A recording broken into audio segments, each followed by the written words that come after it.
देखो 3.2 राजीव प्रकाशन की बुक है, उसमें एनसीईआरटी क्वेश्चन जो दिया है वही बताया जा रहा है। तो ये क्वेश्चन, एक नगर में टैक्सी के भाड़े, जब तक क्वेश्चन समझ में नहीं आएगा तब तक हम इसको हल नहीं कर सकते। तो एक नगर है, एक सिटी है, एक शहर है जहां पर टैक्सी के भाड़े में एक नियत भाड़े के अतिरिक्त चली गई दूरी पर भाड़ा सम्मिलित किया जाता है। यहां दो बात है। एक, भाड़ा हमारा निर्धारित है। निर्धारित का मतलब यह है कि अगर मान लो मैं 5 किमी की अगर यात्रा किया तो उसके लिए कोई ना कोई भाड़ा फिक्स है। वहां से ऑटो मैंने लिया, टैक्सी लिया और उसने कहा कि भैया यहां से यहां तक की दूरी मान लो बनारस से, मान लो बनारस में एक जगह पड़ता लंका, लंका से उसने कहा गोदौलिया तक मान लो जाना है, वहां तक का भाड़ा उसने कहा मैं 50 रुपए लूंगा। तो ये भाड़ा क्या है? नियत है। सभी जितने बैठेंगे पैसेंजर उन सभी से 50-50 रुपए लेगा। और जब तुम गोदौलिया पे उतरे ना तो वहां से तुमने कहा कि यार भैया एक काम करो ना कि मुझे थोड़ा सा और दूरी और जाना है, मुझे 2 किलोमीटर और अंदर जाना है, तो भैया वो तो रुक जाएगा। तुम बोलेगा भैया यहीं तक का भाड़ा कितना है? 50 है। आप कह रहे हैं कि और आगे जाना है, तो ऐसा करिए ना कि मुझे कुछ पैसा और दीजिए, मैं आपको छोड़ देता हूं। तो इसका मतलब कि नियत भाड़ा के अतिरिक्त उसने कहा 20 रुपए आप और मुझे दे देंगे ना, तो मैं यहां तक क्या करूंगा? पहुंचा। पर किमी अगर 10 रुपए आप दे देते हैं, 10 रुपए पर किमी, तो 2 किमी जा रहे हैं तो 10 दुना कितना? 20 रुपया। तो ये नियत भाड़ा है। नियत मतलब निर्धारित है। आइए 20 रुपया जो मेरा बढ़ा वो किस पे बढ़ा? चली गई दूरी पे। अगर मैं यहीं पे रुका होता तो मुझे भी कितना रुपए पेड करना पड़ता? 50 रुपए पेड करना पड़ता। लेकिन मैं वहां नहीं रुका, मैं थोड़ा और आगे गया, इसलिए मुझे पैसा और ज्यादा क्या पड़ा? देना पड़ा। तो इसका मतलब मुझे अब टोटल पैसा कितना देना पड़ेगा बेटा? 50 और 20 अगर ऐड करें तो कितना रुपए? 70 रुपए देना पड़ेगा। बाकी लोग यहीं पे उतर गए, उनको 50 देना पड़ा। मैं ज्यादा दूर ट्रेवल किया, मुझे ज्यादा पैसा देना पड़ा। कितना देना पड़ा? 70 रुपए। तो दोनों मैंने ऐड किया ना। तो अब ऐसे सवाल में हम कैसे मानेंगे? कुल मिला के इसके बताने का आशय मेरा यह था कि इसको मानेंगे कैसे। तो मानेंगे, एक नगर में टैक्सी के भाड़े में एक नियत भाड़ा, तो लिखेंगे माना टैक्सी का नियत भाड़ा। नियत मतलब निर्धारित भाड़ा। रुपया का यह क्या है? चिन्ह है। कई रुपए मान लिया? x। नियत भाड़ा कितना है? x रुपए। फिर अतिरिक्त भाड़ा, अतिरिक्त किस पे? चली गई दूरी पर भाड़ा। अतिरिक्त ऐसे लिख देते हैं, अतिरिक्त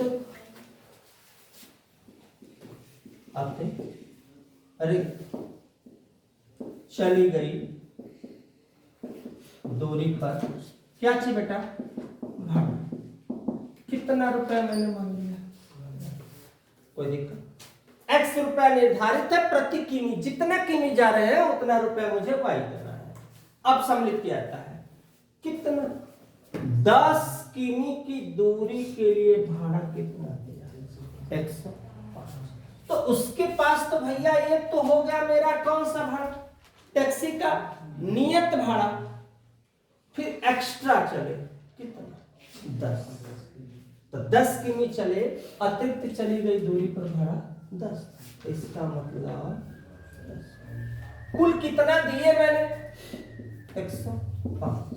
समीकरण नंबर 1 हो गया। फिर आते हैं, अब कितना चले? 15 किमी के लिए भाड़ा कितना? 155। ये कौन वाला भाड़ा है? निर्धारित भाड़ा है। और कितना मैंने चला? 15 किमी में जब चला तो कितना दिया? 155। समीकरण बना कि नहीं बना? अब आराम से हम लोग इस जिसको चाहे तो जैसी इच्छा वैसे लगा सकते हैं। कुछ बोला तो है नहीं यहाँ पे प्रतिस्थापन, लेकिन इसमें एक्चुअली में प्रतिस्थापन ही मुझे लगाना है, क्योंकि शुरू में कहा था कि निम्नलिखित क्वेश्चन को किस विधि पे लगाइए, प्रतिस्थापन पे।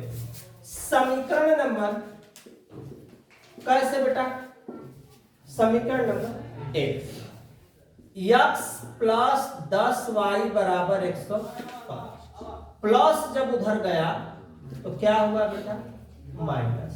समीकरण नंबर कितना है, आराम से उसके बाद x का मान समीकरण 2 में क्या रखने पर, काहे 2 को टच करते हैं, चूंकि 1 को तो मैंने बनाया है, 1 से ही तो 3 बना है, इसलिए 1 में नहीं रखेंगे हम, किसमें 2 में रखेंगे। अब देखो स्टेप बाय स्टेप पर ध्यान देना, x प्लस 15y बराबर 155, ओके। जहां x लिखा है वहां 105 माइनस 10y प्लस 15y बराबर 155, ओके। 10 में से 15 में से 10 घटेगा 5, 155, और प्लस जब जाएगा तो क्या होगा, माइनस। घटा दो 5 में से 5 सुनना, यहाँ पे 5 हुआ। अगर हम काटते हैं तो 15, y का मान कितना, 10, y का मान यहां पे स्पष्ट लिख देते हैं, y का मान समीकरण नंबर 3 में क्या करने पर बाबू, 3 में रखने पर। 3 क्या है अपने पास, 3 क्या है अपने पास, x बराबर 105 माइनस 10y, तो x बराबर 105 माइनस 10, y का मान 10, 10 दहा में 100, अब घटेगा तो कितना आएगा बेटा, कितना आएगा, 5। तो किसका किसका वैल्यू आया, टैक्सी का नियत भाड़ा 5 रुपए, प्रति किमी भाड़ा कितना आया, 10 रुपए। मुझे क्या क्या ज्ञात करना है, मुझे क्या ज्ञात करना है, ये देखो, नियत भाड़ा प्रति किमी भाड़ा क्या है। यहां चाह सकते हो अतिरिक्त चली गई दूरी, अतिरिक्त चली गई दूरी का मतलब हो गया दूरी पर, दूरी का मतलब यहां पे कितना, प्रति किमी पे। तो देखो नियत भाड़ा, नियत भाड़ा, हम नियत भाड़ा को क्या माने हैं, x, x का मान कितना है बेटा, x का मान कै रुपया हुआ, 5 हो गया। चूंकि नियत भाड़ा हमने किसको माना था, x को। प्रति किमी भाड़ा, प्रति किमी भाड़ा किसको माना था, y को। कै रुपया हो गया, ये हो गया कै रुपया, 10 हो गया, दोनों निकल गया। अभी फिर पूछा है बेटा, एक व्यक्ति को कितना किमी, 25 किमी यात्रा के लिए कितना भाड़ा देना पड़ेगा, तो लिखेंगे 25 किमी यात्रा के लिए क्या, के लिए क्या चीज, भाड़ा। तो अब इसके लिए हम लोग क्या बनाएंगे, x प्लस कोई किमी 25 वाई, x का मान कितना 5, y का मान 10, 25 दहा में 200, 250, 250 और 5 कितना हुआ बेटा, यहाँ पे ना, हाँ 250 और एक कितना हुआ अपने पास, तो 255। तो हमें कुल कितना भाड़ा देना पड़ेगा बेटा, कुल देना पड़ेगा कितना, 255 रुपया। ये आ गया हमारा आंसर। स्क्रीनशॉट ले लो बेटा। नेक्स्ट क्वेश्चन फिर बताते हैं, वो भी बहुत लाजवाब, बहुत बेहतरीन क्वेश्चन है, उसको भी हम झट से बताते हैं।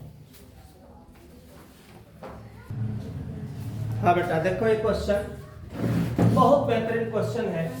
यदि किसी भिन्न के, कहां ध्यान देना, अंश और दोनों में का 2 जोड़ दिया जाता, तो लिखेंगे माना भिन्न। तो भिन्न तब होगा जब उसमें अंश भी होगा और क्या होगा, इसको मैंने मान लिया x बटा के पेड़। अब कोई जोड़ दे, 2 यहां भी 2, तो भिन्न हो जाती है 9 बटा।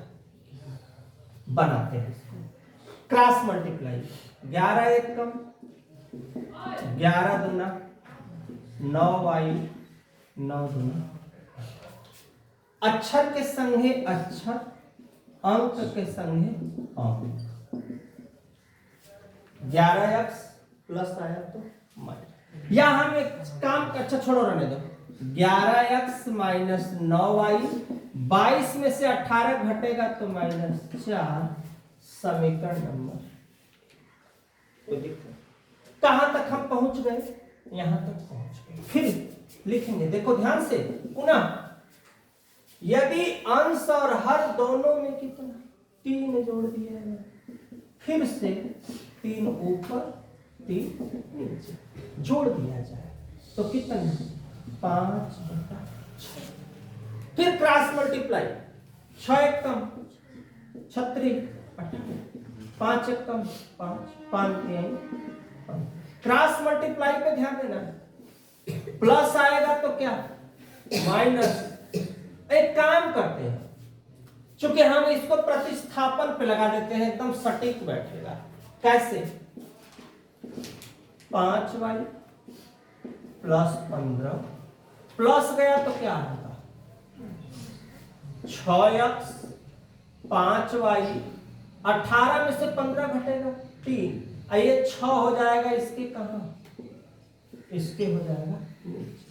इसको बना लेते हैं समीकरण नंबर कितना, तो एकदम आसानी के साथ x का मान समीकरण का 1 एकदम देखो स्टेप बाय स्टेप, x का मान समीकरण क में 1 में क्या करने पर बेटा, 1 में 1 नंबर 11x माइनस 9y बराबर -4। x का मान कितना है बेटा, पूरा रखो, 5y माइनस 3 बटा 6 माइनस 9y बराबर -4। कटेगा तो है नहीं, गुणा करो, 11 5 55, 11 3 33, 6 9 54y बटा 6 माइनस 4। समझे हो कैसे की? 11 5 55, 11 3 33, 6 9 54 और सबके बचा 6। 55 में से 54 घटेगा तो कितना बचेगा, y माइनस 33, और 6 का 4 में गुणा करेंगे तो 6 चौके, माइनस उधर गया तो क्या हुआ भैया प्लस, 33 में से 24 घटेगा तो कितना बचेगा हमारे पास, कितना बचेगा देखो 9। तो ये किसका मान आया, देखो किसका मान आया, y का।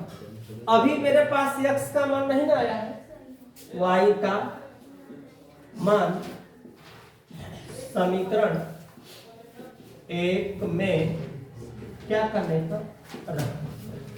अब हम 1 में रख दे, चाहे हम डायरेक्ट 1 के जगह 2 में रख देते हैं।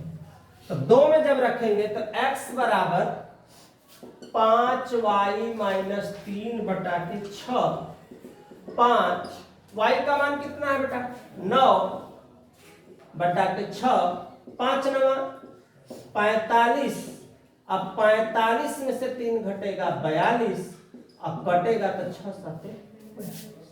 अब आंसर मेरा जो आया क्या चीज बेटा, भिन्न का है x बटा y। तो x का मान 7 और y का मान 9, यही अपना क्या होगा। स्क्रीनशॉट लो, नेक्स्ट क्वेश्चन में फिर मिलते हैं।